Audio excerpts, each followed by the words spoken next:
the subtitle of your book, Anxiety, the Missing Stage of Grief.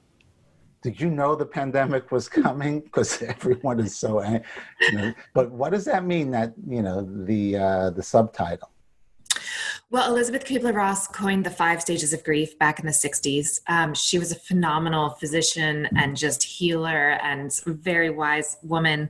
And what she was seeing in her work as a doctor, she was seeing people who were approaching a terminal diagnosis go through a series of stages: denial, anger, bargaining, depression, and acceptance.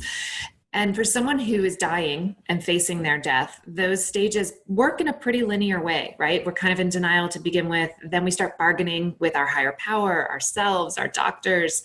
Then we get angry. Then we kind of slump into a depression. And then we move towards a place of acceptance. The 5 stages were so popular that they kind of got swept away culturally. She ended up applying them to the stages of grieving. And even she herself later said that they don't quite work as well for grief as they do for approaching a terminal diagnosis. For grief is a lot more fluid and dynamic. It's not linear. You don't necessarily go through this perfect formula when you're grieving. It would be nice if we did. And I think that's one of the reasons that so many people cling to the 5 stages, or they know about them.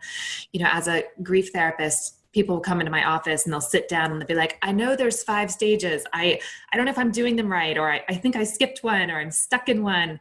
And it's because it would be so nice if there were this just like 1, 2, 3, 4, 5, and we're all done. But it doesn't quite work that way. And one of the things that I've seen over the years that hasn't been talked about or recognized is anxiety as a component of grief. Someone goes through a big loss, they lose a spouse or a child or a sibling, or just a really significant person in their life. And it spins them out into a place of anxiety that they've maybe never experienced before. And again, it's similar to what we're going through right now in the pandemic. It thrusts you into that place of uncertainty. We're sitting in this limbo spot right now in our world, right? No one knows how long this is going to go on for, when it's going to end, how it's going to play out. And to wake up to that day after day is difficult to hold. And so something similar happens when we lose someone that we love. And that's the anxiety missing stage of grief piece.